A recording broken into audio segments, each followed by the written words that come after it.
ஒரு ஞானியே பகவான் கிட்ட போறாருன்னா, ஞானியே குரு கிட்ட போறாருன்னா, அஜ்ஞானத்தோடு இருக்கிறவங்க கண்டிப்பா போகணும்.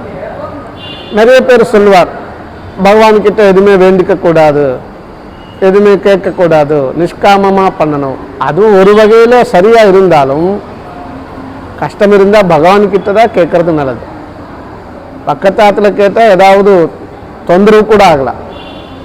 ஸோ பகவான்கிட்ட எல்லாமே கேட்கறது, பகவானுக்கு வணங்குறது, அங்கே போயிட்டு பண்ணுறது, இந்த 4 கேட்டகரிஸ் இருக்கும். அதில் ஞானிகளும் இருப்பார், அஜ்ஞானிகளும் இருப்பார், எதுவுமே தெரியாமல் இருக்கிறவங்களும் கூட இருப்பார். ஆனால் இந்த வித்தியாசம் நமக்கு தவிர பகவானுக்கு இல்லை. பகவானுக்கு எல்லோருமே ஒன்று தான், எல்லாருமே ஒன்று தான். ஸோ இவன் படித்தவன் வந்தான், இவன் படிக்காதவன் வந்தான். ஆச்சாரியர் இப்போ தான் சொல்லியிருக்காரு எல்லாம். மேலானவன் இவன் பணக்காரன் வந்தான், இவன் ஏழைக்காரன் வந்தா என்கிற அந்த பேதம் பகவானுக்கு இருக்காது. அவன் எல்லாரையும் சமமாக பார்ப்பார். யாருக்கு என்ன வேணுமோ அவர் அது கொடுப்பார்.